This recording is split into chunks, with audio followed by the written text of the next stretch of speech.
सभी को सादर अभिवादन। सत्यार्थ प्रकाश 11वां समोल्लास, विभिन्न आर्यावर्तीय मतों की समीक्षा इसमें महर्षि दयानंद ने की है। आज ये इस प्रसंग की 11वें समोल्लास की 11वीं कक्षा है। मेरी पुस्तक में परोपकारिणी सभा अजमेर द्वारा जो प्रकाशित है 39वां संस्करण है, पृष्ठ संख्या 345।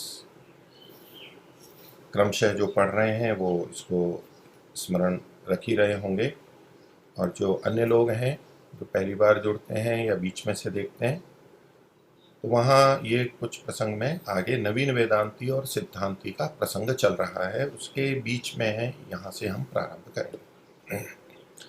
तो पीछे हमने देखा था कि नवीन वेदांती ब्रह्म को ही सत्य मानता है, जगत को मिथ्या मानता है, और जीव ब्रह्म का ही अंश है ये मानते हैं। इससे संबंधित बहुत सारी बात हुई।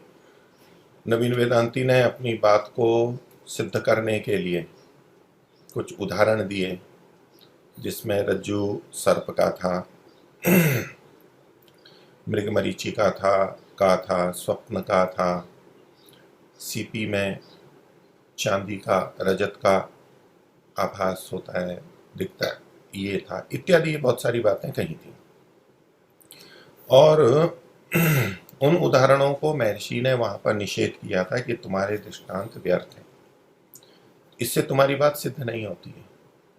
तो जब उन उदाहरणों को बता के व्याख्या करके महर्षि ने उनका खंडन किया, जो कि हम पीछे देख चुके हैं कि क्यों ये खंडन हो रहा है और इससे क्या गलत सिद्धांत निकल रहा है और ब्रह्म पे क्या दोष आ रहे हैं, वो सारी बात जब हुई तो उनका उत्तर नवीन वेदांती के पास में कुछ नहीं था। तो उसने एक प्रश्न उठाया, भिन्न ढंग से उठाया, क्योंकि महर्षि ने जितना भी खंडन किया उसमें से अधिकांश भाग उसके दृष्टांतों को खंडित करके था, उनके दृष्टांतों को खंडित कर दिया। तो नवीन वेदांती ये पूछ रहा है, अब जो हम नया आज का प्रारंभ कर रहे हैं उसमें नवीन वेदांती वाला वाक्य लेते हैं। वो ये पूछता है महर्षि दयानंद से या सिद्धांती से, क्या हमारे रज्जु सर्प और स्वप्नादि के दृष्टांत मिथ्या हैं, गलत हैं? मिथ्या का मतलब झूठे हैं, वो दृष्टांत ही झूठे हैं। तो ये वाक्य वैसे समझने के योग्य है कि ये मिथ्या शब्द से क्या लेंगे, क्योंकि महर्षि ने तो वहां खंडन किया ही है। महर्षि का उत्तर भी देख लेते हैं और फिर इस पर चर्चा करते हैं। महर्षि से कहते हैं, यानी सिद्धांति कहता है कि नहीं।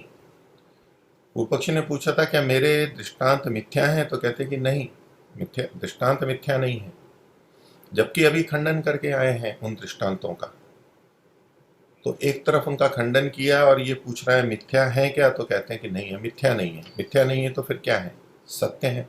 सत्य है तो फिर उनसे वो बात सिद्ध हो रही है, फिर खंडन क्यों कर रहे हैं? ये एक प्रश्न पाठक के मन में आ सकता है, इसको हम समझेंगे। तो महर्षि के उन्होंने उत्तर में ये कहा कि नहीं, अर्थात आपके दृष्टांत मिथ्या नहीं है, पर क्या है, तुम्हारी समझ मिथ्या है। तो जब हम प्रमाणों से किसी बात को सिद्ध करते हैं अनुमान से, तो उसमें दृष्टांत भी एक कारण बनता है। दृष्टांत भी पंचावयव का एक भाग है, सहायता करता है बात को पुष्ट करने में। जब वो खंडित हो गया तो यहाँ उस दृष्टांत को मिथ्या क्यों नहीं कहा? तो देखिए, पहले महर्षि के शब्दों पर हम ध्यान देंगे कि यहाँ महर्षि ने कहा है कि दृष्टांत मिथ्या नहीं है। कैसे? जैसे कि उन्होंने रज्जु का उदाहरण दिया था कि रज्जु में सर्प की भ्रांति होती है, तो वास्तव में होती भी है इस दृष्टि से कि क्या वास्तव में रज्जु में सर्प की भ्रांति हो सकती है या होती? हाँ, हो सकती है, हो जाती है। अन्य में अन्य की भ्रांति हो जाती है। नेत्र का दोष हो, इंद्रिय का दोष हो, प्रकाश कम हो, दूरी हो, बहुत सारे कुछ कारण हो सकते हैं। मन कहीं और हो, अचानक कोई चीज सामने आ गई और हम तत्काल गलत निर्णय कर बैठे, बाद में भले ही ठीक जान लें, तो ऐसा हो सकता है। तो इस दृष्टि से ये दृष्टांत मिथ्या नहीं है। ऐसे ही सीपी और रजत वाला है, उसको भी ले सकते हैं। और स्वप्न का भी, जो उन्होंने कहा कि भाई जो स्वप्न में चीजें दिखाई देती हैं वो होती तो है नहीं, तो जैसे स्वप्न में चीजें दिखाई देती हैं, अनुभव में आती हैं, किंतु होती नहीं है, वो मिथ्या है, ऐसे ही ये जगत है। तो क्या स्वप्न में ऐसा नहीं होता है? अब ठीक है, स्वप्न में जो चीजें दिखती हैं वो वास्तव में वहां होती नहीं है, प्राय करके होती नहीं है। तो इस दृष्टि से क्या ये दृष्टांत अपने आप में, ये जो उदाहरण दिए गए, ये अपने आप में मिथ्या है? तो महर्षि कहते हैं नहीं, मिथ्या तो नहीं है, ये घटनाएं तो हैं, ऐसा तो देखा जाता है। लेकिन उन दृष्टांतों से पूर्व पक्षी की बात फिर सिद्ध क्यों नहीं होती है? क्योंकि वो दृष्टांत गलत लिए गए, वो उनके पक्ष के समर्थन में नहीं है, बल्कि उनके पक्ष के विरोध में है, विरुद्ध में जाते हैं। महर्षि ने पीछे यही बताया, इसलिए महर्षि ने यहाँ पर कहा कि नहीं, आपका दृष्टांत मिथ्या नहीं है, पर तुम्हारी समझ मिथ्या है। और वो तुम्हारी समझ कैसी मिथ्या है? बोले सो हमने पूर्व लिख दिया है, पहले हम बता चुके हैं। वो जो सारी विवेचना हुई है, खंडन किया है, वो बता चुके हैं। तो महर्षि कोई परस्पर विरुद्ध बात नहीं कह रहे हैं कि यहाँ तो दृष्टांतों को मिथ्या का मना कर दिया और वहां उसका खंडन कर दिया। दृष्टांत ठीक है, दृष्टांत वहां घट नहीं रहा है। कोई उचित दृष्टांत उचित स्थान पर ही लगता है, कोई भी दृष्टांत कहीं भी थोड़ा ना लगेगा। तो दृष्टांतों को जिस तरह से लगाया था वो गलत था, उसका महर्षि ने खंडन किया। इससे वो दृष्टांत वहां से हट गए और निरर्थक हो गए, वहां सार्थक नहीं रहे। इसलिए महर्षि के हम शब्दों को अगर देखेंगे, इससे आप 1.5-2 पृष्ठ पूर्व में भी देख लें, जहाँ सिद्धांति कह रहा है कि ये जो अंतःकरण में आभास, चिदाभास और ये अग्नि ही सब में प्रविष्ट है इत्यादि प्रमाण दिए थे। तो सिद्धांति ने कहा था, यानी महर्षि ने कहा था कि यह दृष्टांत तुम्हारा व्यर्थ है। मिथ्या नहीं कहा था महर्षि ने, कहा था ये तुम्हारा दृष्टांत व्यर्थ है। व्यर्थ का मतलब यहाँ सार्थक नहीं है, निरर्थक है। व्यर्थ का मतलब है निरर्थक है, यहाँ इसका प्रयोजन नहीं है। तो महर्षि की इन दोनों वाक्यों का तात्पर्य भिन्न भिन्न है, शब्दों का तात्पर्य भिन्न है। महर्षि ने लिखा तुम्हारा दृष्टांत व्यर्थ है, इसका मतलब दृष्टांत झूठा है, दृष्टांत अपने आप में झूठा है, ये ठीक नहीं है। दृष्टांत को लगाना निरर्थक है, वो गलत तरीके से, इसलिए वो दृष्टांत वहां लागू नहीं होगा तो हट गया। तो अब दृष्टांत रहा नहीं, दृष्टांत हटा दिया, तो अब कैसे बात सिद्ध होगी बिना दृष्टांत के? तो इन दोनों बातों में अंतर है। तो महर्षि दृष्टांत को मिथ्या नहीं कह रहे हैं, दृष्टांत व्यर्थ है, निरर्थक है, ये बात कह रहे हैं। तो ये तो उसका समाधान महर्षि ने कर दिया, जो उसको प्रश्न उठ गया था अपने आप पे कि क्या ये दृष्टांत मेरे गलत है, मिथ्या है। अब महर्षि एक प्रश्न उठा रहे हैं उनसे, जो बातें पिछले प्रसंग में नवीन वेदांती ने कही थी, महर्षि खंडन कर रहे थे, महर्षि पूछ रहे थे, वहां जो बातें कही थी, तो उससे संबंधित कुछ प्रश्न और आगे महर्षि कह रहे हैं। तो ये जो सारा जगत मिथ्या है, ये उनका कहना है, ये तो उनका सत्य ज्ञान है, वो मानते हैं। और संसार को वास्तविक मानना ये अज्ञान के कारण से है, और ब्रह्म ही अकेला है, तो ये अज्ञान रहता कहाँ पर है? तो महर्षि इसकी चर्चा के लिए पुनः इस बात को उठा रहे हैं। महर्षि ने प्रश्न किया यहाँ पर, अच्छा भला यह तो कहो, चलो ये तो बात पीछे की समाप्त हो गई, आपका उदाहरण दृष्टांत वाली बात। अच्छा ये बताओ, कहो कि प्रथम अज्ञान किसको होता है, सबसे पहले किसको हुआ था? अब इसमें महर्षि नवीन वेदांती की इस बात को मानते हुए कह रहे हैं कि चलो हमारे को अज्ञान है, अब वास्तव में हमारे को अज्ञान है भी जीवों को, वो सर्वज्ञ नहीं है, ये बात ठीक है। किंतु जिस तरह का अज्ञान वो बताते हैं कि ये जगत मिथ्या है, वो बात ठीक नहीं है। अन्य अज्ञान हो सकते हैं, लेकिन ये वाली बात तो महर्षि नहीं मानते। तो लेकिन अगर पूर्व पक्षी यानी नवीन वेदांती की बात को माना भी जाए कि अब ये मिथ्या ज्ञान के कारण जगत, अज्ञान के कारण जगत मिथ्या कहा समझा जा रहा है, जगत को सच्चा मान लिया, ये गलत ज्ञान है, वास्तव में जगत मिथ्या है। तो ये जो अज्ञान आया जीव में, ये आया कहाँ से और सबसे पहले कहाँ था, उत्पन्न कहाँ से हुआ? मैंने कहा कि ये प्रथम अज्ञान किसको होता है, होता किसको है? अच्छा, अज्ञान उत्पन्न कैसे होता है ये नहीं पूछ रहे हैं यहाँ पर, क्योंकि पीछे महर्षि ने उनके मत को, उन्होंने जो लिखा वो इसको अनादि मानते हैं। वहां अज्ञान को अनादि माना था, और वो माया को भी अनादि कहते हैं। माया और अज्ञान यहाँ पर एकार्थक है, क्योंकि पीछे जो कहा था कि महर्षि ने एक प्रश्न पूछा था कि अज्ञान कहाँ से हुआ और कहाँ रहता है, ये बात थी। वहां कहाँ से हुआ था, तो नवीन वेदांती ने कहा था कि अज्ञान अनादि है, अर्थात कहीं से हुआ नहीं था, उत्पन्न नहीं हुआ था, अनादि है। और कहाँ रहता है, तो ब्रह्म में रहता है, ये बात तो स्पष्ट हो गई थी। अब ये महर्षि प्रश्न अलग कर रहे हैं कि ये जो अज्ञान है जिसको आप अनादि मानते हो ब्रह्म में रहता है, वो सबसे पहले हुआ किसको था, अर्थात उससे प्रभावित कौन हुआ था, उससे ग्रसित कौन हुआ था। अज्ञान है और उसका प्रभाव, तो वो सबसे पहले हुआ किसको था। तो प्रथम अज्ञान किसको होता है, व्यवहार में वो अज्ञान कहाँ पर आता है। नवीन वेदांति ने कहा ब्रह्म को। पहले भी कहा था रहता कहाँ है, तो ब्रह्म में रहता है। और हुआ किसको सबसे पहले, तो ब्रह्म को हुआ। अन्य को ये अभी ले भी नहीं सकते, क्योंकि ये जो सारा जगत बना और सब जीवों की परिकल्पना इनके मत में ब्रह्म के अज्ञान या माया से ग्रसित होने के बाद ही है। उससे पहले तो केवल एक ही ब्रह्म है, निर्विकार एक ही ब्रह्म है बस, और कुछ है ही नहीं। तो इसलिए इनके पास इसके अलावा और कहने को उत्तर नहीं है। नवीन वेदांती ने कहा कि ये ब्रह्म को हुआ, सबसे पहले अज्ञान किसको हुआ, ब्रह्म को हुआ। तो जो अनादि अज्ञान था जो कि ब्रह्म में रहता था, वो सबसे पहले किसको हुआ, ब्रह्म को हुआ। अब सिद्धांती चूंकि महर्षि आगे चर्चा चलाना चाह रहे थे, इसीलिए ये इस बात को उठाया। तो फिर अगला प्रश्न करते हैं। अच्छा, ब्रह्म अल्पज्य है व सर्वज्ञ है। अल्पज्य यानी जो कम जानता है, और सर्वज्ञ जो सब कुछ जानता है। सब कुछ जानता है मतलब सब कुछ ठीक ठीक जानता है। जो किसी सब चीजों को जानता हो, वस्तुओं को, लेकिन उनके कुछ ज्ञान को तो ठीक जानता हो, कुछ ज्ञान को गलत जानता हो, उनके कुछ गुण धर्मों को ठीक जानता हो, कुछ गुण धर्मों को गलत जानता हो, तो वो तो फिर सब कुछ जानने वाला नहीं हुआ।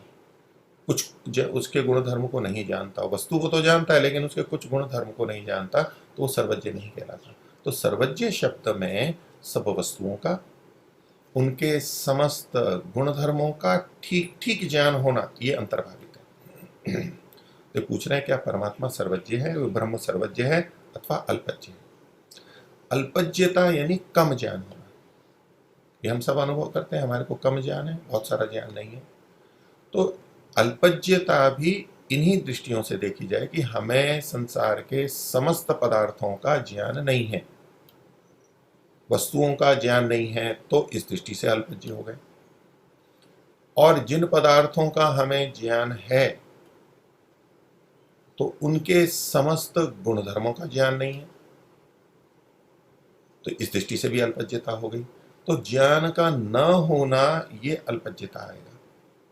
और हम किसी वस्तु को गलत जान रहे हैं, उसके गुण धर्म को गलत जान रहे हैं, कम जान रहे हैं।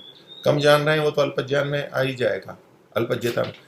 विपरीत जान रहे हैं तो भी हम चूंकि सर्वज्ञ नहीं है, इसलिए वो अल्पज्ञान में ही आएगा। अल्पज्ञ के अंदर ज्ञान का न होना, ज्ञान का कम होना और ज्ञान का विपरीत होना, ये सब समाहित है।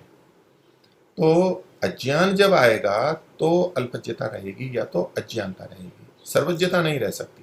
ये परस्पर विरुद्ध है। तो महर्षि ने पूछा कि ब्रह्म अल्पज्ञ है या सर्वज्ञ है। अब नवीन वेदांती फंसा हुआ है। एक तरफ वो सर्वज्ञ भी मानता है ब्रह्म को, जो निर्दुष्ट ब्रह्म है, निर्विकार ब्रह्म है, परात्पर है, शुद्ध ब्रह्म है। और दूसरा वो अविद्या से ग्रस्त होना भी मानता है, क्योंकि ये जब केवल ब्रह्म मानते हैं तो जगत और जीव कहाँ से आ गए, तो वो अज्ञान या माया से ग्रसित होने पर ही आए हैं, युक्त होने पर आए, ये भी वो मानता है। तो अब उसके लिए एक उत्तर देने की स्थिति नहीं रही कि या तो ब्रह्म को अल्पज्ञ कहे या सर्वज्ञ कहे। तो इसलिए उसके पास चारा ही नहीं है, वो यही बोल रहे हैं नवीन वेदांती, न सर्वज्ञ और न अल्पज्ञ।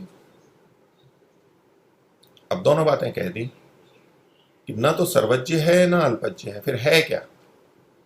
प्रश्न ये उठेगा, जब अल्पज्ञ है तो सर्वज्ञ नहीं है, ये बात ठीक है, और सर्वज्ञ नहीं है तो अल्पज्ञ है, तो फिर, और अल्पज्ञ नहीं है तो क्या है, अल्प ज्ञान वाला नहीं है तो क्या, अधिक ज्ञान वाला कहेंगे।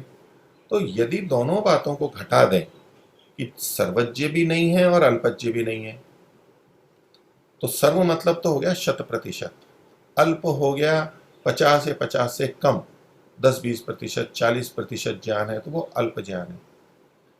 अब सर्वज्ञ भी नहीं है और अल्पज्ञ भी नहीं है तो कहाँ होगा, तो उसके बीच में कहीं आएगा। हालांकि ये चर्चा यहाँ इस तरह से की नहीं गई है। तो वो अधिक जानने वाला होगा, अल्प ज्ञान वाला तो नहीं है लेकिन अधिक ज्ञान वाला है, पर सर्वज्ञ नहीं है। तो जब हम ये कहेंगे कि ये अधिक ज्ञान वाला है, सर्वज्ञ नहीं है और अल्पज्ञ भी नहीं है, तो अधिक ज्ञान वाला बीच में आएगा। अब वो अधिक ज्ञान कितना हम माने, ये हमारी दृष्टि और विवेचना पर हो सकता है। हम 50 से ऊपर और 100 से नीचे को भी अधिक ज्ञान कह सकते हैं, क्योंकि अल्पज्ञता या अज्ञानता 50% से अधिक है। नहीं, अल्पज्ञता 50% से कम है, और ये जो सर्वज्ञता ये 50 या 50 से अधिक। अधिकता, ज्ञान की अधिकता 50 या 50 से अधिक है, तो हम उसको अल्प की जगह अधिक जानने वाला कह देंगे। और 50 वाला कम ही हमें प्रतीत होता, हम 75 से ऊपर मान लें, ऐसा 80 से ऊपर मान लें, 90 से ऊपर मान लें, 90% से, ऐसा कुछ हमको करना पड़ेगा। न तो अल्पज्ञ है न सर्वज्ञ है, इसका मतलब है अधिक जानने वाला है, ये कुछ निकल के आएगा। पर यहाँ वो इस तरह से नहीं कह रहे हैं, दो ही बातें हैं, अल्पज्ञ और सर्वज्ञ। तो जो अल्पज्ञ है ये निश्चित है कि वो सर्वज्ञ नहीं हो सकता, परस्पर विरुद्ध बात है। और जो सर्वज्ञ है वो अल्पज्ञ नहीं हो सकता, ये उसके विपरीत है। ये दोनों गुण एक ही में रहें, ये ठीक बात नहीं है, परस्पर विरुद्ध बात है। दोनों में से एक ही बात घट सकती है, पर ये अपने मान्यताओं के अंदर फंसे हुए हैं, इसलिए कुछ और कह नहीं सकते। तो इन्होंने कह दिया कि ब्रह्म अल्पज्ञ है, न सर्वज्ञ है न अल्पज्ञ है, क्योंकि दोनों जगह फंसते। अगर ये कहते कि सर्वज्ञ है तो फिर उसमें अज्ञान आ नहीं सकता था, जो कि इनकी मान्यता है। ये सारा जगत और जीव बने ही ब्रह्म के अज्ञानता से ग्रसित होने, माया से ग्रसित होने से। उनका सारा का सारा सिद्धांत खंडित हो जाता है, आधार ही उनका ये है।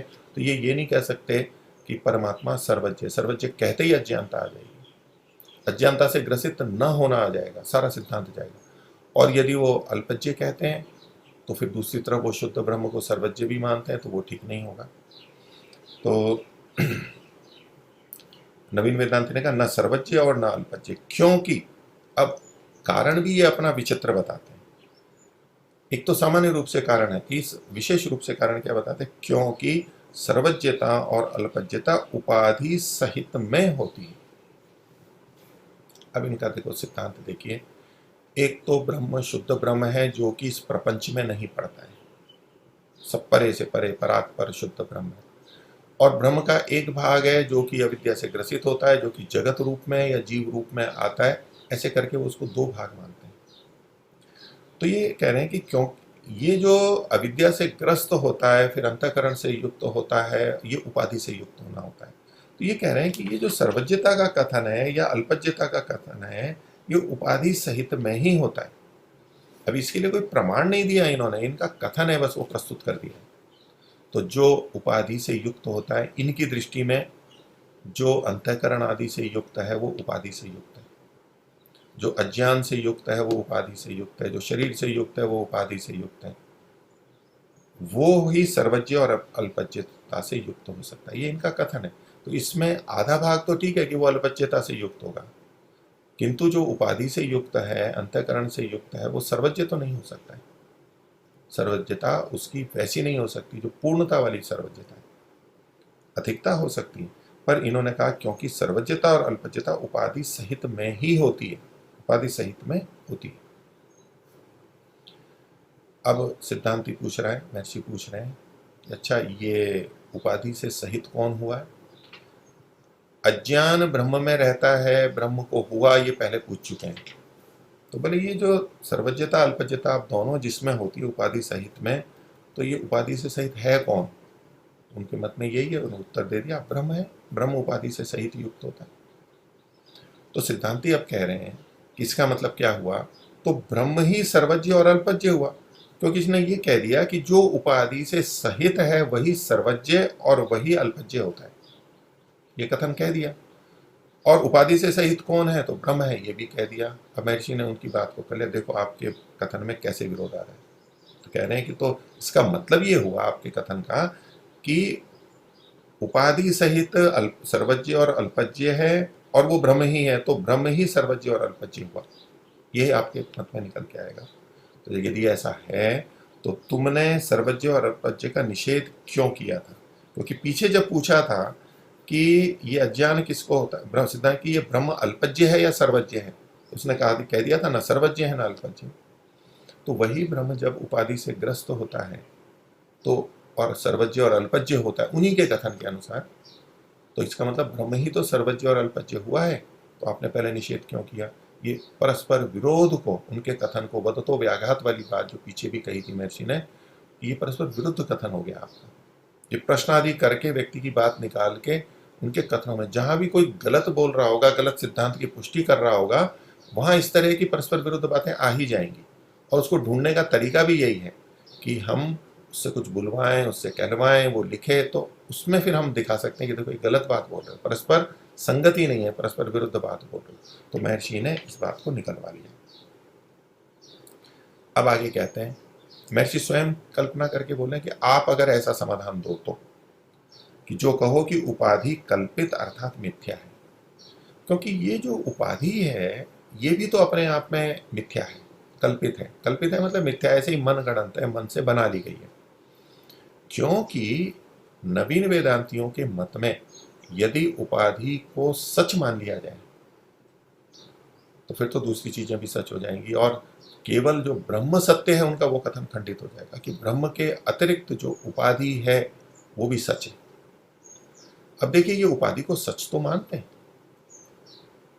क्योंकि इस उपाधि के कारण ही हमें यानी जीवों को मिथ्या ज्ञान हुआ, जगत को हम वास्तविक मानने लगे मिथ्या होते हुए भी। तो उपाधि का अस्तित्व तो ये स्वीकार करते हैं, वो ब्रह्म से भिन्न होगा और वो उपाधि सच्ची है। यदि उपाधि ही झूठी है तो फिर उस उपाधि से होने वाला जो मिथ्या ज्ञान कहते हैं वो भी गलत होगा। उपाधि ही गलत हो गई तो वो कल्पना ही हो गई, केवल कल्पना मात्र है, तो सारा उनका तंत्र ढह जाएगा, उनका सारा सिद्धांत ढह जाएगा। तो इसलिए महर्षि कह रहे हैं कि आप अगर ये कहो वो उपाधि को सच नहीं मान सकते तो क्या, तो बचेगा क्या? वो उपाधि को भी कल्पित मान लेंगे। तो कहते हैं कि जो कहो कि उपाधि कल्पित है अर्थात मिथ्या है, कल्पित है मतलब मिथ्या है, ऐसे ही अ, मान लिया है बस। तो कल्पक अर्थात कल्पना करने वाला कौन है? आप उपाधि को सच तो मान नहीं सकते, मानते ही तो फिर खंडित होंगे। और अगर आप मिथ्या मान रहे हैं उसको और ऐसा सोच रहे हैं कि हमारा सब केवल ब्रह्म ही सत्य रहेगा, बाकी सब मिथ्या हो जाएंगी, जगत भी और उपाधि भी और सब, तो महर्षि कह रहे हैं कि ये जो कल्पना करने वाला है ये कौन है? ये उपाधि को मानने वाला, उपाधि को स्वीकार करने वाला, कल्पना करने वाला, ये है कौन? तो नवीन वेदांती कहते हैं जीव ब्रह्म है। अब वो उत्तर नहीं दे रहा है, अब नवीन वेदांती का आगे का देखिए वो क्या कह रहा है, जीव ब्रह्म है व अन्य है। एक नया प्रश्न खड़ा कर दिया नवीन वेदांती ने। अर्थात ये जो महर्षि ने प्रश्न उठाया इसका कोई उत्तर नहीं आया, वो अनुत्तरित रह गया, उनके पास कोई उत्तर भी नहीं है। क्योंकि अब वो फंस चुके हैं। वो कहे कि इसने उपाधि की कल्पना की, तो कल्पना किसने की? जीव तो अब तक हुआ नहीं था, उपाधि आने के बाद में जीव बनेगा। उनके मत में ब्रह्म ही जीव बनेगा, तो और तो कोई है नहीं, जड़ वस्तु भी कोई नहीं है उनके मत में, वो सब ब्रह्म ही है। तो इसकी कल्पना करने वाला भी ब्रह्म ही मानना पड़ेगा। कौन सा ब्रह्म? जो उपाधि आने के पहले तो वो शुद्ध ब्रह्म था, अज्ञान से ग्रस्त नहीं था। तो वो अज्ञान वाले में जो अज्ञान से रहित है उसमें अज्ञान कहां से आ जाएगा? तो वहां इनका कोई उत्तर नहीं बनता है, अनुत्तरित हो जाते हैं। तो यहाँ कोई उत्तर नहीं आया और ये विषय यहाँ समाप्त हो गया। आगे इससे जुड़ी भी बात ही चल रही है, लेकिन इसका जो ये जो प्रश्न रखा था महर्षि ने उसका उत्तर यहाँ पर नहीं आया। उल्टा उसने नवीन वेदांती ने प्रश्न कर दिया कि जीव ब्रह्म है व अन्य है, प्रति प्रश्न कर दिया, उत्तर न देके प्रति प्रश्न कर दिया। क्योंकि वो तो ब्रह्म को ही केवल मानते थे, ब्रह्म ही जीव बनता था। तो ये कह रहे हैं कि आप क्या मानते हो, ये जो जीव है ये ब्रह्म है या ब्रह्म से भिन्न है, अन्य है? तो सिद्धांति महर्षि का तो एकदम स्पष्ट मत है, वो कहते हैं कि अन्य है, ब्रह्म नहीं है, ब्रह्म से भिन्न है। क्यों? उसके पीछे कारण बताते हैं, क्योंकि हेतु दे रहे हैं ये बात को सिद्ध करने के लिए। क्योंकि जो ब्रह्म स्वरूप है, तो जिसने मिथ्या कल्पना की वह ब्रह्म ही नहीं हो सकता। उनके मतानुसार यदि वो जीव ब्रह्म स्वरूप है तो जिसने मिथ्या कल्पना की वो ब्रह्म नहीं हो सकता, क्योंकि ब्रह्म तो सर्वज्ञ है, वो मिथ्या कल्पना कर ही नहीं सकता। शुद्ध ज्ञान के रहते अशुद्ध ज्ञान आ ही नहीं सकता, तो ब्रह्म हो नहीं सकता है। जिसने मिथ्या कल्पना की इस उपाधि की, वो ब्रह्म नहीं हो सकता है। और जिसकी कल्पना मिथ्या है वह सच्चा कब हो सकता है? यानी ये जो कल्पना की, अगर ब्रह्म ने ये कल्पना की, पहली बात तो वो ब्रह्म हो नहीं सकता है, और अगर ब्रह्म ने की, जैसा कि उनके पास और कोई उपाय नहीं है कहने का, तो यदि ब्रह्म ने ये मिथ्या कल्पना की है तो वह सच्चा कब हो सकता है? वो सच्चा हो ही नहीं सकता। यानी फिर तो ब्रह्म भी मिथ्या ही हो जाएगा। आप जो कह रहे हो ब्रह्म सत्यम जगत मिथ्या, तो वो ब्रह्म भी मिथ्या हो जाएगा, वो सर्वज्ञ नहीं रहेगा, वो अविद्या से ग्रस्त माना जाएगा। दूसरा, इसका एक तात्पर्य ये भी है कि जो जिसकी कल्पना मिथ्या है, जब जीव के संदर्भ में देखेंगे कि यदि जीव ने ये कल्पना की है, क्योंकि हम मिथ्या ज्ञान से युक्त है, वो कह रहे हैं हम जीव हैं, मिथ्या कल्पना की, तो वह सच्चा कब हो सकता है? तो उसके द्वारा गलत बातें आएंगी। तो जिसकी मिथ्या कल्पना है वो सच्चा कब हो सकता है? नहीं हो सकता, ये तात्पर्य निकल के आता है। तो इससे ऐसा प्रतीत होता है कि जैसे हमारी जीवों की मिथ्या कल्पना होती रहती है बीच बीच में, कम या अधिक, तो क्या हम सच्चे नहीं हो सकते कभी? नहीं हो सकते हैं। किसी विषय में हम मिथ्या हैं तो उस विषय में अभी हम सच्चे नहीं हैं, लेकिन जिस विषय में हम मिथ्या नहीं है, मिथ्या कल्पना नहीं है, उस विषय में तो सच्चे हो सकते हैं, ये प्रत्यक्ष है। तो यहाँ इसका तात्पर्य कि जिसकी मिथ्या कल्पना है वह सच्चा कब हो सकता है? तो ब्रह्म के समान, जो वास्तविक ब्रह्म है और ईश्वर है, उसके समान पूरा सच्चा नहीं हो सकता, यानी उसमें तो कुछ गलत बातें हो सकती हैं। तो आप लोगों ने जो ये उपाधि और ये सब कल्पना की है, आप पूरे सच्चे नहीं हो सकते, आपकी बातें गलत हो सकती हैं। तो उनको कहा कि आपका जो कथन है वो ठीक नहीं है। तो इस पर वो नवीन वेदांती कहता है कि हम सत्य और असत्य को झूठ मानते हैं। क्या कह दिया? हम सत्य और असत्य को झूठ मानते हैं। झूठ का मतलब मिथ्या मानते हैं। तो जो असत्य है उसको झूठ मानना, मिथ्या मानना कि ये असत्य है, वो बात तो ठीक है, ये तो अच्छी बात है। लेकिन सत्य को झूठ मानना, सत्य को मिथ्या मानना, ये बात गलत है। सत्य को सत्य मानना चाहिए, मिथ्या को मिथ्या मानना चाहिए। ये ज्ञान हो गया, शुद्ध ज्ञान हो गया। लेकिन ये कह रहे हैं कि हम सत्य और असत्य को झूठा मानते हैं। कितना विचित्र वाक्य बोल दिया है। कुछ और उत्तर नहीं बनता है तो ऐसे विचित्र वाक्य बोल देते हैं जिसमें वो और ज्यादा फंसते हैं। हम ऐसा मानते हैं, सिद्ध कर नहीं सकते कि हम सत्य और असत्य को झूठा मानते हैं, मिथ्या मानते हैं, और वाणी से बोलना भी मिथ्या है। जब ये जगत मिथ्या है, ये जीव मिथ्या है, तो इसके द्वारा जो बोला जा रहा है, ये शरीर है, सोच समझ के बोल रहे हैं, वाणी से दूसरे सुन रहे हैं, तो इन वेदांतियों की बात भी तो सुन रहे हैं। वो लिखते हैं, वो बोलते हैं, उपदेश देते हैं, तो उनका जो बोलना है वो भी तो मिथ्या ही हो गया। तो ये स्वयं स्वीकार कर रहे हैं कि हम सत्य और असत्य को झूठा मानते हैं और वाणी से बोलना भी मिथ्या है, मतलब सब चीज मिथ्या है। अब इसके मन में केवल एक ही बात घुसी हुई है नवीन वेदांती के, कि उनका एक सिद्धांत है कि जगत मिथ्या है, तो जगत मिथ्या है तो सब मिथ्या है। उन्हें ये नहीं पता कि जब मैं ये बोलूंगा कि सब मिथ्या है, हमारा बोलना भी मिथ्या है, तो वो स्वयं भी मिथ्या हो गया, तो ये अद्वैतवाद भी जो कथन है वो भी मिथ्या हो गया। बस उसको तो केवल इतनी लगी हुई है कि जगत मिथ्या है, मैं उसको सिद्ध करता रहूं, लेकिन इससे वो खुद अपने पैरों पर कुल्हाड़ी मार रहा। इतना विचित्र वाक्य बोल दिया कि हम सत्य और असत्य को झूठा मानते हैं और वाणी से बोलना भी मिथ्या है। अब इस बात पे महर्षि ने अपना सरलता से, हम कोई भी बोल सकते हैं, ये एक ही निष्कर्ष आएगा। महर्षि ने वही बात कहती, सिद्धांत ही बोल रहे हैं महर्षि कि जब तुम झूठ कहने और मानने वाले हो, मानते भी हैं, इन्होंने कहा कि सत्य और असत्य को झूठ मानते हैं, मानते भी हैं और वाणी से बोलना भी मिथ्या है, तो जब तुम झूठ कहने और मानने वाले हो, कहते भी झूठ हो और मानते भी झूठ हो, तो झूठे क्यों नहीं हुए? क्योंकि सच के संदर्भ में महर्षि भी लिखते हैं और कि सत्यवादी, सत्यमानी और साथ में सत्यकारी भी लिखते हैं। सत्य को बोलने वाला, सत्य को करने वाला, सत्य को बोलने वाला सत्यवादी, सत्यमानी और सत्यकारी, तीनों होते हैं उसके अंदर। आगे महर्षि इस बात को बोलेंगे, सत्य को मानने वाला, सत्य को बोलने वाला और सत्य को करने वाला। तो ऐसे ही मिथ्या को मानने वाला, मिथ्या को बोलने वाला और मिथ्या करने वाला। तो बोले आप ऐसे हो, झूठ को कहने और मानने वाले हो, तो झूठे क्यों नहीं हो? आप झूठे ही हो गए। तो नवीन वेदांती कहते हैं कि रहो, ठीक है, भले ही हम झूठे हैं तो हैं, होए, कोई बात नहीं है, क्योंकि अब इसको मन में एक ही है कि जगत मिथ्या है तो हम भी मिथ्या है, तो मिथ्या मान ही रहे हो तो रहो, तो इसमें क्या आपत्ति है, ब्रह्म तो सत्य रहेगा। तो कहते कि रहो। आगे कहते हैं झूठ और सच हमारे ही में कल्पित है। तो हमारे ये सामान्य सिद्धांत बोल रहा है पूर्व पक्षी नवीन वेदांती, उनमें भी और अन्यों में भी ये जो भी सच और झूठ कहते हैं वो सब हमारे अंदर ही कल्पित है, हमारे अंदर कल्पित है। अब ये हमारे कौन है, ये तो बात है विचारने की, वो जीव के लिए कह रहे हैं कि जो जितना झूठ और सच है हमारे में कल्पित है, और कल्पित है इसलिए वो झूठा है। तो ये जो पीछे कहा था कि सत्य और असत्य को झूठा मानते हैं, कल्पित मानते हैं, तो जिसको हम सच मान रहे हैं वो भी कल्पित है, इसलिए वो भी झूठा हो गया, सच भी झूठा हो गया। ये अपना हेतु दे रहे हैं इतना विचित्र। झूठ और सच हमारे ही में कल्पित है और हम दोनों के साक्षी अधिष्ठान है। इन दोनों के यानी सच और झूठ के, ये जो कल्पित सच और झूठ है इसके हम साक्षी हैं, यानी जानने वाले हैं। हमें पता लग रहा है कि सच है और ये झूठ है, ये बोध जो हो रहा है ये हमें हो रहा है।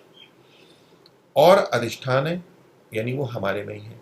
कोई भी गुण या ज्ञान होगा तो उसका कोई ना कोई आधार होगा, गुण का आधार गुण ही होगा, कोई आश्रय होगा, कोई द्रव्य होगा। तो यहाँ ये जो जानना आदि है इसके अधिष्ठान कौन है, हम ही हैं। अपने आप को कह रहे हैं हम अधिष्ठान है। अब ये वैसे ब्रह्म में ही अविद्या मानते हैं, और चूंकि स्वयं को ही ब्रह्म मानते हैं तो एक तरह से ब्रह्म को ही ये मान रहे हैं। हम है ऐसे हैं तो मतलब ब्रह्म ही ऐसा है, ये इनका तात्पर्य निकलेगा।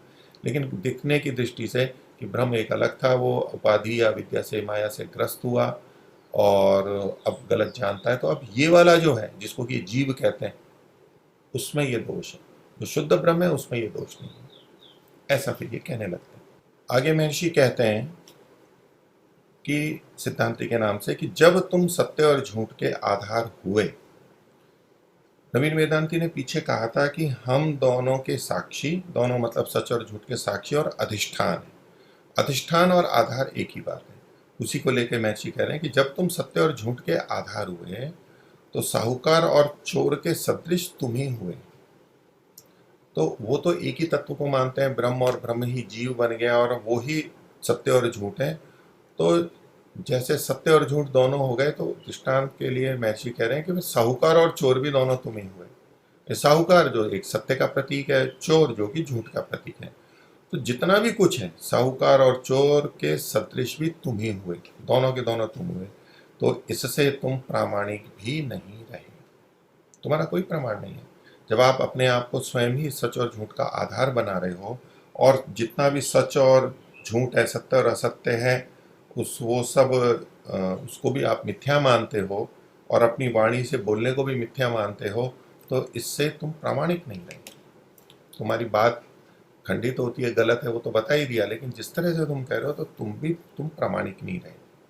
बोले प्रामाणिक कौन होता है? तो महर्षि कहते हैं क्योंकि प्रामाणिक वह होता है जो सर्वदा सत्य माने, सत्य बोले और सत्य करे। तो सत्यमानी, सत्यवादी और सत्यकारी, इसमें एक क्रम है। पहले व्यक्ति सत्य को माने और जैसा मानता है वैसा ही बोले, सत्य बोले, और फिर वैसा ही सत्य करे। और इसका विपरीत महर्षि कह रहे हैं झूठ न माने, झूठ न बोले, झूठ न करे। यहाँ भी मानना, बोलना और करना ये क्रम है। तो जब तुम अपनी बात को आप ही झूठा करते हो तो तुम अनाप्त मिथ्यावादी हो। कम से कम आप तो अपनी बात को झूठा मत कहो, उसको तो सच मानो। तो ये तो एक तो प्रलाप मात्र हो गया, कथन मात्र हो गया, ऐसे जाके फंस गए कि सब कुछ मिथ्या है तो हम जो बोल रहे हैं वो भी मिथ्या है। जब इनसे पूछते हैं कि आप तो हैं अभी विराजमान, आप तो बोल रहे हैं, हमें उपदेश दे रहे हैं कि ब्रह्म सत्यम जगत मिथ्या, तो ये तो आप तो हो, और आप जो बोल रहे हो वो तो है। बोले नहीं, ये भी मिथ्या है। अब इस सबको मिथ्या कहते हुए वो सच उपदेश दे रहे हैं, ऐसा प्रस्तुत करते हैं। जब सब कुछ मिथ्या है तो आप मिथ्या हो गए, ये महर्षि ने कहा। आप तुम अनाप्त मिथ्यावादी हो। अनाप्त का मतलब है जो आप्त नहीं है। आप्त होता है जिसने प्राप्त किया है, ज्ञान उपलब्ध किया है, उच्च स्तर के लोग होते हैं। आप्त प्रमाण, शब्द प्रमाण जिनका होता है, आप्तोपदेश शब्द हम कहते हैं, आप्त का उपदेश होता है, शब्द का प्रमाण माना जाता है। तो आप अनाप्त हो गए और मिथ्यावादी हो गए। तो अब इसका कोई उत्तर नहीं है उनके पास में। तो आगे नवीन वेदांती प्रश्न कर रहे हैं कि अनादि माया जो कि ब्रह्म के आश्रय और ब्रह्म ही का आवरण करती है, उसको मानते हो व नहीं मानते हो, क्योंकि ये इनका मूल आधार है। सारा सिद्धांत इनका इस पर निर्भर है कि एक ब्रह्म को मानेंगे और फिर अनादि माया को मानेंगे। यहाँ माया शब्द बोला है नवीन वेदांती ने, पीछे अज्ञान शब्द कहा था, वो अज्ञान और माया एक ही बात है, अविद्या कह देते हैं। अविद्या माया है, अज्ञान है, क्योंकि पीछे इनसे जब पूछा था कि अज्ञान कहाँ से हुआ और कहाँ रहता है, तो नवीन वेदांत ना अज्ञान अनादि और ब्रह्म में रहता है। तो यहाँ भी वही बात कह रहे हैं कि अनादि माया जो कि ब्रह्म के आश्रय और ब्रह्म ही का आवरण करती है, मतलब ब्रह्म के आश्रय से रहती है। तो ये माया शब्द यहाँ पर अज्ञान या अविद्या के लिए प्रयोग किया गया है। तो ये अनादि है, ये उत्पन्न नहीं हुई है, पहले से सदा से है, ब्रह्म के आश्रय से रहती है। तो रह तो ब्रह्म के आश्रय में रही थी। फिर जब पीछे पूछा था कि ये लगती किसको है, होती किसको है, ये इसका प्रथम अज्ञान किसको होता है, तो उसमें ये कहते हैं कि वो अविद्या ने, अज्ञान ने आवरण कर दिया, ब्रह्म का आवरण कर दिया। तो वो अविद्या ब्रह्म में थी, और जब वो अविद्या ब्रह्म का आवरण करती है, यानी ब्रह्म में होती है, होनी मतलब व्यवहार में आ जाती है, आवरण कर लेती है, उसको मानते हैं। और इसीलिए ये ब्रह्म को सत्य मानते हैं, जगत को मिथ्या, और जीव भी ब्रह्म का अंश है, जीव को अलग से मानना ये मिथ्या है। तो इसका ये इनका मूल आधार है। इसलिए ये सीधे अब पूछ रहे हैं, खंडित तो हो गया, इसलिए खंडन तो किए जा रहे हैं, ये मानते हैं या नहीं मानते हैं, क्योंकि इनकी ये तो इसको मानते ही हैं नवीन वेदांती। तो बोले आप ये मानते हो या नहीं मानते हो, तो अनादि माया जो कि ब्रह्म के आश्रय करती है जो आगे का है वो इससे जोड़ देंगे कि जो कि ब्रह्म के आश्रय करती है, यानी ब्रह्म के आश्रय से रहती है, और ब्रह्म ही का आवरण करती है, ढकती भी, आवरण भी ब्रह्म को ही कहती है। तो माया का होना और माया के द्वारा आवरण किया जाना, इन दोनों को ये अलग मानते हैं। तो ब्रह्म में है अनादि रूप से अविद्या इनके मत के अनुसार, लेकिन बाद में जब वो आवरण करती है तब ये अगली प्रक्रिया होती है। तो बोले इसको आप मानते हो या नहीं मानते हो, तो सिद्धांति का मत है, महर्षि का मत है कि नहीं मानते, एकदम स्पष्ट बात है। क्यों नहीं मानते, तो कारण बता रहे हैं, क्योंकि तुम माया का अर्थ ऐसा करते हो। माया शब्द है, माया का तात्पर्य है ये इंद्रजाल है, गलत है, ऐसे ही कल्पना में है, हाथ की सफाई है, उसको गलत मिथ्या ज्ञान या माया वो होती है, उसको महर्षि भी मना नहीं कर रहे हैं। लेकिन तुम माया का ऐसा अर्थ करते हो, ऐसा मानते हो, क्या ऐसा अर्थ करते हो कि जो वस्तु न हो और भासे, तुम लोग ऐसा मानते हो। तो इस बात को वह मानेगा जिसके हृदय की आंख फूट गई हो, जो वस्तु हो नहीं और आभासित हो रही है, तो ये तो वो मानेगा जिसकी हृदय की आंख फूट गई। हृदय की आंख का क्या मतलब है, तो देखिए ये आंख मतलब ये जानने का प्रतीक है, अंदर की आंख फूट गई। हृदय की आंख का मतलब है अंदर की आंख फूट गई है। जैसे किसी की बाहर की आंखें तो हो, नेत्र हो, वो देखता है वस्तुओं को, रंग रूप को, सब जान रहा है वो, लेकिन मति बिगड़ गई है, बुद्धि बिगड़ गई है, उसको कहते हैं इसके अंदर की हृदय की आंख फूट गई, यानी अंदर की आंख फूट गई है। जो ज्ञान का नेत्र था वो नष्ट हो गया है, वो खराब हो गया है। तो यहाँ देखिए हृदय की आंख फूट गई है का मतलब है अंतःकरण, और अंतःकरण का मतलब मन और बुद्धि, अहंकार भी लेते हैं। तो इनकी आंख फूट गई है, यानी उनसे जानना जो होता है वो नहीं हो रहा है। आंख के बिना हम देख नहीं सकते, जैसे बाहर शरीर की दृष्टि से, ऐसे अंदर भी ज्ञान की आंख फूट गई है, हृदय की आंख फूट गई है। तो बोले इस बात को तो वो मानेगा, किस बात को, कि जो वस्तु न हो और भासे। पीछे भी ये प्रसंग आया था, जैसे मृग तृष्णा, और जो है नहीं और फिर भासे, महर्षि ने भी वो कथन किया था। तो जब हम अज्ञानता होती है तब वस्तु के न होने पर भी दिखने लगती है, जैसे मृग तृष्णा में जल, वो एक उदाहरण अलग है कुछ कुछ भाग में। लेकिन ये जो निषेध है कि कुछ भी नहीं है वास्तव में और सब कुछ बस आभासित हो रहा है। जो सर्प रज्जु आदि के उदाहरण थे, रज्जु में सर्प का बोध, तो वहां कुछ ना कुछ तो मानना ही पड़ेगा, और भ्रांति भी होती है। जो नहीं है, सर्प नहीं है तो भी रज्जु को हम सर्प समझ लेते हैं, ऐसा होता है। जैसे कि महर्षि ने कहा कि दृष्टांत आपका मिथ्या नहीं है, ये तो होता है, किंतु ये जो बात है कि जो वस्तु न हो वो भासे, तो इस तरह का तो होता है कि जो रज्जु सर्प नहीं है वो सर्प की तरह होती है, लेकिन जब ये महर्षि वचन कह रहे हैं जो वस्तु न हो और भासे, तो मतलब उनकी दृष्टि से ब्रह्म के अतिरिक्त कोई भी वस्तु नहीं है और उसका आभास हो रहा है, जो कि ब्रह्म के रूप में नहीं है, अन्य अन्य वस्तुओं के रूप में है। तो ऐसा कहने वाले की तो हृदय की आंख फूटी हुई है, वो अज्ञानी है, तात्पर्य ये। तो आगे फिर सिद्धांत को कहते हैं क्योंकि जो वस्तु नहीं उसका भासमान होना सर्वथा असंभव है। अब अगर इन वाक्यों को कोई उठाए, पीछे भी जो कहा था कि जो वस्तु न हो वो भासे, ऐसा मानना, और कि जो वस्तु नहीं है उसका भासमान होना सर्वथा असंभव है। तो जो वस्तु नहीं है, जैसे कि उदाहरण दे रहे, जैसे वंध्या के पुत्र का प्रतिबिंब कभी नहीं हो सकता, वंध्या का पुत्र ही नहीं होता है। हाँ, पुत्रों का तो होता है, लेकिन वंध्या के पुत्र का नहीं होता है। तो ये जो मानने वाला है ये तो असंभव है, जो वस्तु नहीं है। अब अगर महर्षि के इस वाक्य को कोई उठा ले यहाँ से अलग से, और क्या महर्षि कह रहे हैं कि जो वस्तु नहीं है उसका भासमान होना सर्वथा असंभव है, पर देखिए वही चीजें नहीं होती है लेकिन दिखाई देती है, मृग तृष्णा में जल दिखाई देता है, हमारे मन में भी प्रश्न आ सकता है। तो महर्षि का जो ये वचन है ये सब वस्तुओं के संदर्भ में है। क्यों सब वस्तुओं के संदर्भ में? क्योंकि नवीन वेदांती समस्त जगत को मिथ्या मानते हैं, कुछ चीज को सत्य मानते जगत की, कुछ उसके कारण भ्रांति के कारण मिथ्या हो जाती है, तब तो कोई बात नहीं, ये तो होता ही है। लेकिन ये सबको ही मिथ्या मानते हैं, उस दृष्टि से ये महर्षि का कथन है। तो जो यहाँ हम उसमें जोड़ सकते हैं, जो सब वस्तु, जब कोई वस्तु है ही नहीं, कोई वस्तु है ही नहीं, तो किसमें किसका आभास करेंगे, वो भी नहीं हो सकता है, ऐसा महर्षि का तात्पर्य। और आगे कहते हैं कि ये आपकी बात शास्त्र के भी विरुद्ध है। तर्क और युक्ति से तो विरुद्ध बता ही दी है, शास्त्र से भी विरुद्ध है। कैसे? तो कहते हैं और यह है सन्मूला सौम्येमा प्रजा, एक वचन दिया है, और ये छांदोग्य उपनिषद, ये प्रपाठक 6 खंड 8 और प्रवाक 4, तो ये छांदोग्य का वचन मिलता है। इसमें अभी जो उपलब्ध होता है उसमें एक शब्द बीच में और होता है, यहाँ संभव होता है लिखने में छूट गया है। सन्मूला सौम्येमा सर्वाः प्रजा, सर्वा शब्द आया है, सब शब्द ग्रहण किया है। तो अगर सर्व शब्द यहाँ ना भी लें तो भी महर्षि की बात सिद्ध होती है, जो वो कहना चाहते हैं, और सर्व शब्द ले लेते हैं तो जैसा आज उपलब्ध होता है उसके अनुसार सर्व शब्द ले लेना चाहिए, उसमें कोई अर्थ में भेद नहीं आ रहा। तो कहते हैं इत्यादि छांदोग्य उपनिषद के वचनों से विरुद्ध कहते हो।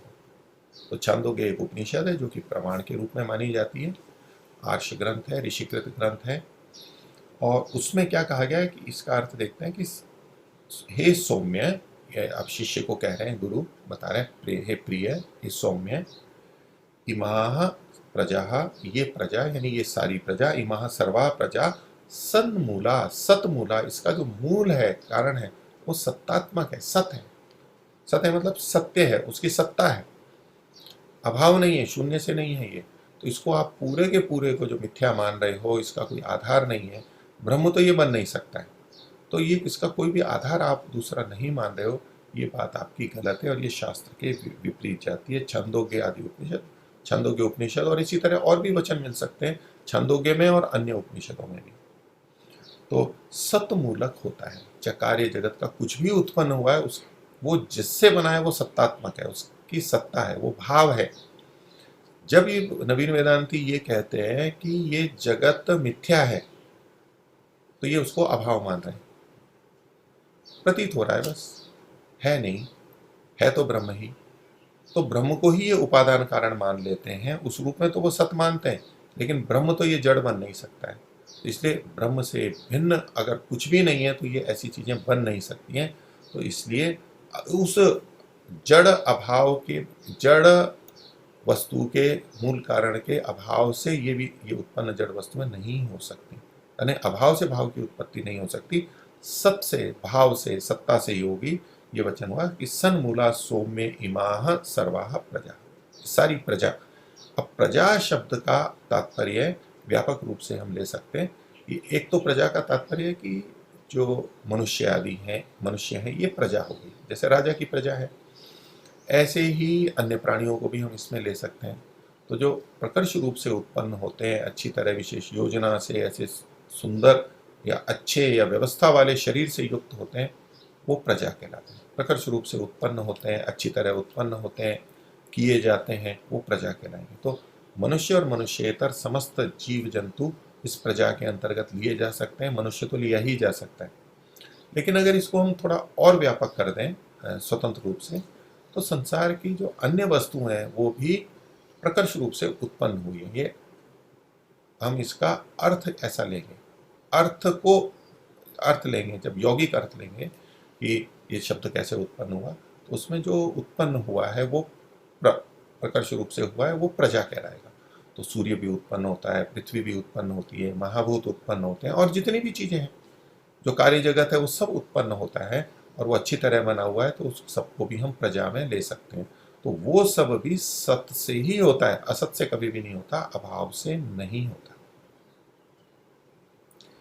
तो जब ये सारी बात हुई तो इसका कोई उत्तर नहीं है उनके पास में, तो व्यवहार में बातचीत में ऐसा हो ही जाता है कि वो फिर तरह तरह के, अभी 2-3 प्रश्न हमने ऐसे देखे ना, जो उत्तर कुछ पिछले प्रश्न का कोई उत्तर नहीं आ रहा है, फिर एक नया प्रश्न कर दिया, एक नया प्रश्न कर दिया, ऐसे ही एक नया प्रश्न कर दिया, है जुड़ा हुआ, और लेकिन अपनी बात को मनवाने के लिए दूसरे तरीके से ये पूछ रहा है।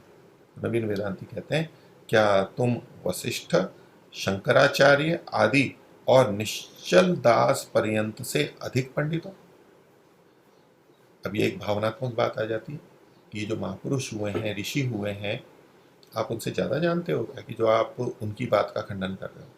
ये नवीन वेदांती ये मान रहे हैं कि हम इन्हीं के, ये जो वशिष्ठ, शंकराचार्य, निश्चल दास, जो बड़े बड़े हुए हैं, हम उन्हीं की बात को बोल रहे हैं। तो इसलिए जब ये बात को सामने वाला कोई खंडित कर रहा है, तो इसका मतलब है कि वो उन महापुरुषों को, इन विद्वानों को खंडित कर रहा है, ऋषियों को खंडित कर रहा है, और अपने आप को उससे बड़ा मान रहा है, यानी ज्ञान की दृष्टि से बड़ा मान रहा है, ज्ञानी अधिक ज्ञानी मान रहा है। तो इसलिए कई बार ऐसा होता है, हम किसी की बात का जब निषेध करते हैं कि ये बात गलत है, तो कोई भी कह देता है कि आप उससे अधिक जानते हो जो आप उसको बात को गलत कह रहे हो, प्राय कथन हो जाता है, और आप उसमें त्रुटि दिखा रहे हो तो क्या आप उससे ज़्यादा जानते हो, और बात है। लेकिन समाज में दोनों तरह से देखा जाता है कि कुल मिलाकर के ज्ञान और एक अंश में ज्ञान, दोनों दृष्टियों से, समष्टि व्यष्टि दोनों तरह से देखना होगा। कि कई बार ऐसा होता है कि कोई बहुत अधिक जानता है, कुल मिला के उसका ज्ञान हमारे से अधिक है, लेकिन एक छोटा सा भाग उस ज्ञान का, क्योंकि वो भी मनुष्य हैं, अल्पज्ञ हैं, त्रुटि हो सकती है, तो किसी एक ज्ञान के किसी एक छोटे भाग में कुछ गलत जानते हैं, और हम जो कि कुल मिला के उनसे कम जानते हैं, लेकिन उस छोटे से भाग में हम ठीक जानते हैं। तो ऐसे में यदि हम, या हमारे को किसी ने बता दिया कि भाई ये बात ऐसी है और ये गलत लिखी हुई है, हमें जान हो गया, भले ही हम बहुत कम जानते हो, लेकिन हमें इतना पता लग गया और वो बात हमें समझ में आ गई कि क्यों ठीक है। ऐसे में किसी कुल मिला करके अधिक जानने वाले से हम कुल मिला के कम जानने वाले होते हुए भी हम उसकी किसी बात में दोष दिखा सकते हैं, उसकी युक्ति में दोष दिखा देते हैं। पर ऐसे में फिर दूसरे यूँ कहते हैं कि आप उससे ज़्यादा जानते हो।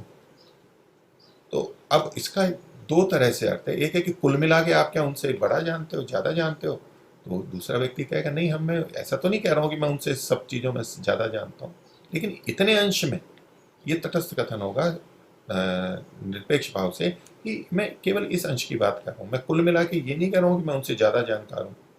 और लेकिन कई बार लोग ऐसा कर भी देते हैं कि किसी ज्ञानी के, महापुरुष के किसी एक वाक्य को गलत बता करके और ऐसा सीना तानते हैं जैसे कि वो उनसे भी बड़ा पंडित है, जबकि और विषयों में वो नहीं जानता, और विषयों में उसमें कितना मिथ्या ज्ञान है, हमारे में बहुत मिथ्या ज्ञान है, गलत ज्ञान है, अज्ञान है, तो भी हम किसी एक बात में दूसरे का दोष दिखा दिया तो सोचते हैं जैसे मैं इससे बड़ा हो गया हूँ। ये भी गलत बात है। एक एक अंश में हम सही और गलत हो सकते हैं, तो ये नहीं तो ये अहंकार की बात हो जाती है। तो चूंकि ऐसा देखा भी जाता है तो दूसरा कह सकता है कि आप अपने आप को उससे बड़ा मानते हो, और ऐसा कह करके उसको दबाने का प्रयास करते हैं, रोकने का बात करते हैं कि देखो अब ये ऐसा तो कहेगा नहीं, अगर यूँ कहेगा नहीं मैं उनसे बड़ा हूँ, तो कहेंगे घमंडी हो आप, और मैं इसी पे वो बात चला देगा कि आप उनसे बड़े कैसे हो गए, सिद्ध करो, कैसे आप मानोगे, आप इतने कहाँ हो। तो ये मुख्य चर्चा से हट करके अब व्यक्ति पे चर्चा आ जाएगी, अब उसी पे बहस होती रहेगी, और आपस में द्वेष और विरोध ये सब उत्पन्न हो जाएगा। तो ये सब समाज में देखा जाता है और लोग बाग ऐसा प्रयोग करते हैं। तो देखिए नवीन वेदांती ने कुछ ऐसा ही किया है, वो कहते हैं कि क्या तुम वशिष्ठ, शंकराचार्य आदि और निश्चल दास पर्यंत से अधिक पंडित हो? उन्होंने जो लिखा है सो विचार करके लिखा है, वे तुमसे बड़े पंडित थे। तो प्रश्न तो कर रहा है वो, लेकिन आक्षेप है ये नवीन वेदांती मानता है कि उन्होंने जो लिखा है विचार करके लिखा है, वो ज्ञानी थे और वो तुम्हारे से अधिक पंडित थे, इसलिए तुम उनका खंडन नहीं कर सकते।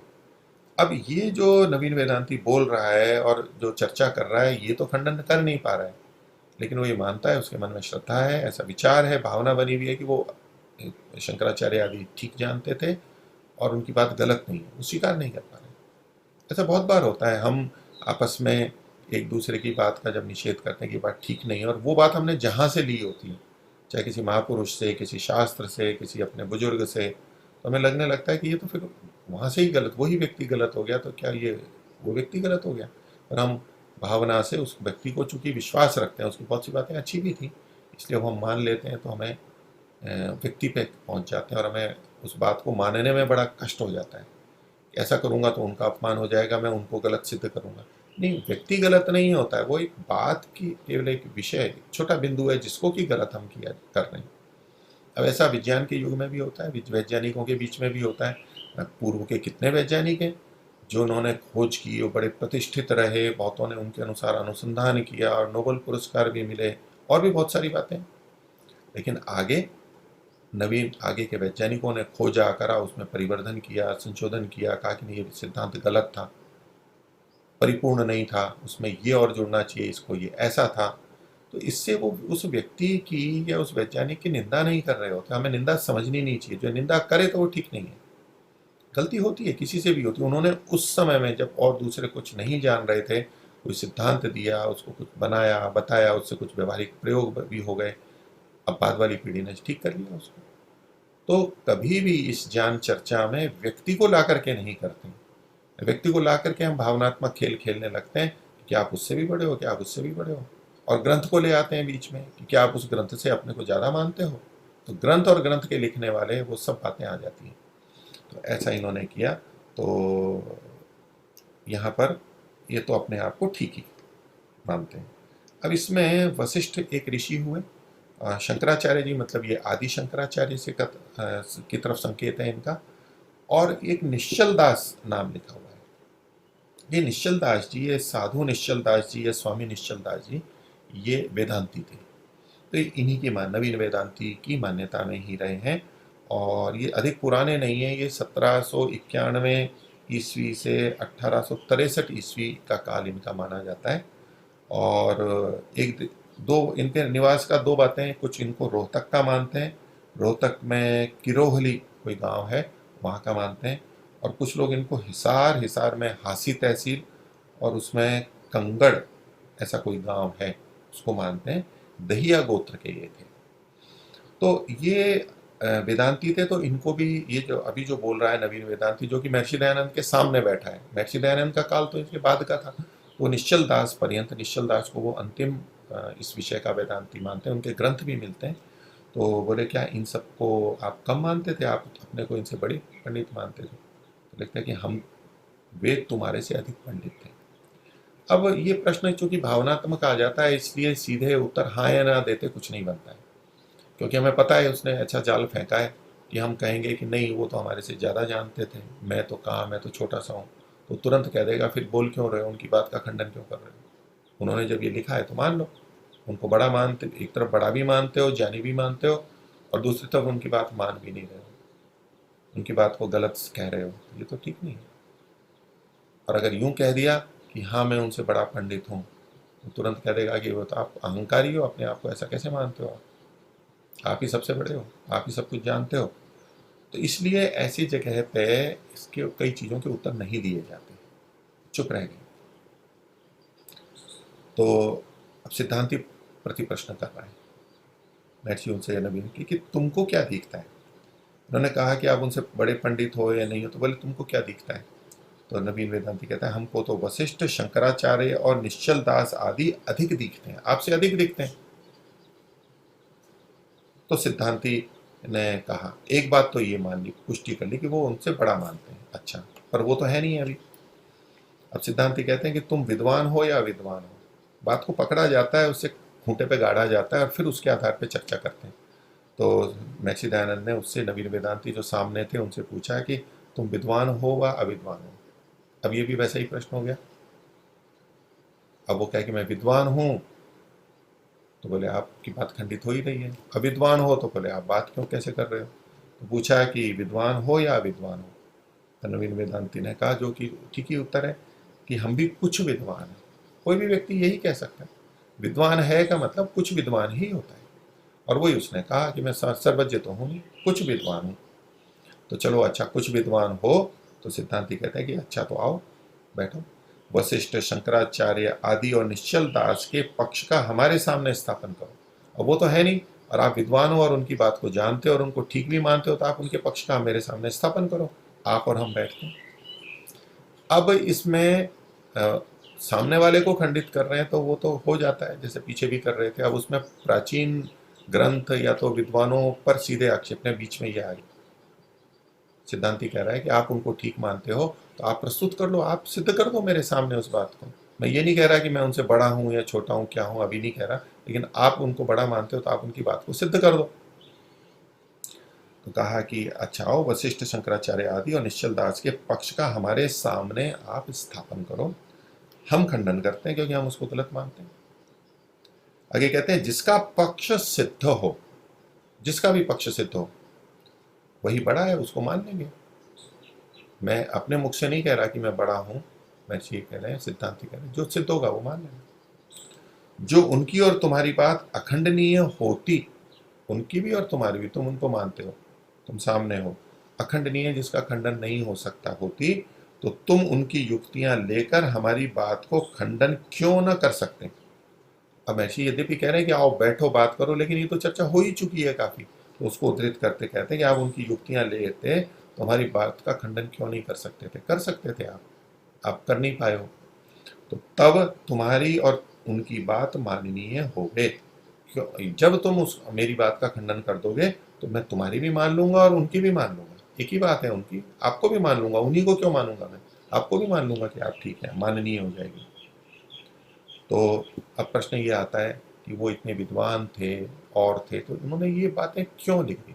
मान लीजिए आदि शंकराचार्य ने ये क्यों लिख दिया, ऐसा क्यों लिख दिया। तो एक प्रसंग पीछे महर्षि दयानंद ने लिखा था, जो जैनियों की चर्चा का था। उस पर जैनियों के संदर्भ में वो आई बात, शंकराचार्य के संदर्भ में जैनी आई यूँ कहिए। तो और महर्षि ने कहा था कि अगर जैनियों के मत को रोकने के लिए उन्होंने किया तो कुछ अंश में अच्छा है, वैसे तो गलत सिद्धांत था। तो लगभग वही बात महर्षि यहाँ पर कह रहे हैं। महर्षि कह रहे हैं कि अनुमान है कि, मुझे ऐसा लगता है, क्योंकि वो बहुत बड़े विद्वान थे, शास्त्र पढ़े थे, तो वो इतनी गलत बात कह नहीं सकते, महर्षि को खुद को स्वीकार नहीं हो रहा है। लेकिन अनुमान ये है कि शंकराचार्य आदि ने जो जैन मत का खंडन करने ही के लिए यह मत स्वीकार किया हो, और कोई प्रयोजन नहीं है कि वास्तव में वो ऐसा मानते हैं। जैनियों को खंडित करने के लिए एक रीति निकाली उन्होंने, उनको खंडन, केवल खंडन के लिए ही, मतलब केवल खंडन के लिए यह मत स्वीकार किया हो। क्यों? क्योंकि देश काल के अनुकूल अपने पक्ष को सिद्ध करने के लिए। तो ऐसी देश और स्थिति थी, क्या करते। तो ऐसे में कई बार कुछ और बात कहनी पड़ जाती है, उसके अनुकूल करने के लिए बहुत से स्वार्थी विद्वान अपने आत्मा के ज्ञान से विरुद्ध भी कर लेते हैं, जो उनका अपना अंदर का ज्ञान है। अब ये आत्मा का ज्ञान मतलब अंदर का ज्ञान, पीछे हृदय शब्द भी आया था, तो आत्मा के ज्ञान से विरुद्ध भी कर लेते हैं, अर्थात जो अंदर नहीं होता है वो भी कह देते हैं। देखिए यहाँ जो हृदय शब्द था उस पर मैं एक ध्यान और केंद्रित कराना चाहता हूँ। जो पीछे था कि हृदय की आंख फूट गई है, तो ऐसा जो हमारे वक्ष में हृदय है उसमें तो कोई आंख होती नहीं है, इस तरह की कोई बात नहीं होती। तो यह हृदय का मतलब अंतःकरण और मन बुद्धि है। एक पीछे प्रसंग आया था संस्कारों वाला, कि संस्कार कहाँ रहते हैं। वहां महर्षि ने एक बार हृदय शब्द लिखा था, एक आत्मा शब्द लिखा था। तो ये मेरे में तो पृष्ठ संख्या 343 है, 343, जिसमें उन्होंने लिखा था कि उसका संस्कार मात्र हृदय में है। तो तब भी मैंने ये स्पष्ट किया था कि हृदय का मतलब मन, मस्तिष्क या अंतःकरण होगा। और उसी में आगे लिखा था उनके संस्कार आत्मा में भी है। तो ये ज्ञान आत्मा में होना, संस्कार आत्मा में होना या हृदय में कहना, ये एक ही बात है। अंतःकरण के लिए ही ये बात कही जा रही है। तो ये जो था ना, संस्कार मात्र हृदय में रहता है, और इस वाक्य से तो एकदम स्पष्ट है कि हृदय की आंख फूट गई है, तो मतलब ज्ञान नहीं हो रहा है उसको। तो हृदय में, तो हृदय का मतलब ये हृदय नहीं होता है। तो वो अंतःकरण ही लिया जाएगा, अंदर का। तो हृदय और ये आत्मा, तो यहाँ पर भी महर्षि जो लिखते हैं कि वो अपने आत्मा के ज्ञान से विरुद्ध भी कर लेते हैं, ऐसा लोक में देखा जाता है। तो आज का विषय हम इतना ही रखते हैं। इसी से संबंधित और पंक्तियां हैं, ये अनुच्छेद पूरा नहीं हुआ है, लेकिन इसको फिर हम आगे लेंगे, इसमें कुछ और भी विवेचनीय बातें हैं। आप सभी का बहुत बहुत धन्यवाद। ओम शम। नमस्ते जी।